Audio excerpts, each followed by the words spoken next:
എല്ലാവർക്കും സിനിമാ വാർത്തകളിലേക്ക് സ്വാഗതം.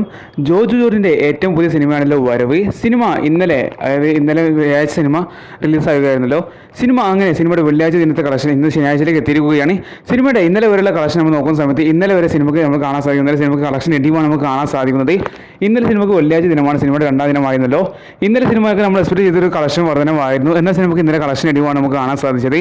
അതുപ്രകാരം സിനിമയ്ക്ക് ഇന്നലെ ആകെ ട്രാക്കിംഗ് കളക്ഷനായി വന്നിരിക്കുന്ന കേരള കളക്ഷൻ 40 ലക്ഷം രൂപയുമാണ്. അപ്പോൾ സിനിമയ്ക്ക് ഇന്നലെ കേരളത്തിൽ നിന്ന് മാത്രം 60 ലക്ഷം രൂപയാണ് കളക്ഷനായി വന്നിരിക്കുന്നത്. സിനിമയ്ക്ക് ഇന്നലെ കളക്ഷൻ ഇടിവാണ് സംഭവിച്ചത്. കാരണം സിനിമയുടെ ആ ദിവസം സിനിമയ്ക്ക് ലഭിച്ച കളക്ഷൻ എന്നുള്ളത് കേരളത്തിൽ നിന്ന് 1 ലക്ഷം രൂപ, 1,50 ലക്ഷം രൂപയുമാണ്. ഇന്നലെ സിനിമയ്ക്ക് മാത്രം ലഭിച്ചത് 60 ലക്ഷം രൂപ മാത്രമാണ്. അപ്പോൾ സിനിമയ്ക്ക് രണ്ടാം ദിനമായപ്പോൾ സിനിമയ്ക്ക് എന്തായാലും കളക്ഷൻ ഇടിവ് വന്നിട്ടുണ്ട്. ഇനി വരാൻ പോകുന്ന ശനി ഞായർ ദിവസം കൂടിയാണ്. ഈ ദിവസങ്ങളിൽ സിനിമ മികച്ച പ്രകടനം കാഴ്ചവെക്കും. തീർച്ചയായും സിനിമ 10 കോടി മുകളിൽ കളക്ഷൻ വെറും 4 ദിവസം കൊണ്ട് കടക്കുന്നതായിരിക്കും. എന്തായാലും നമുക്ക് വരുന്ന ദിവസങ്ങൾ കണ്ടറിയാം ഈ സിനിമ ഈ അഭിപ്രായങ്ങൾ വെച്ച് എത്രത്തോളം കളക്ഷൻ എടുക്കുന്നത്. എന്തായാലും നിങ്ങൾ ഈ സിനിമ കണ്ടാൽ നിങ്ങളുടെ അഭിപ്രായങ്ങൾ തീർച്ചയായിട്ടും കമൻറ്റ് ചെയ്യാൻ മറക്കല്ലേ. പിന്നെ ഇതുപോലെ ഡെയിലി സിനിമ വാർത്തകൾക്ക് വേണ്ടി ഈ വീഡിയോ ലൈക്ക് ചെയ്ത് ചാനൽ സബ്സ്ക്രൈബ് ചെയ്യാൻ മറക്കല്ലേ.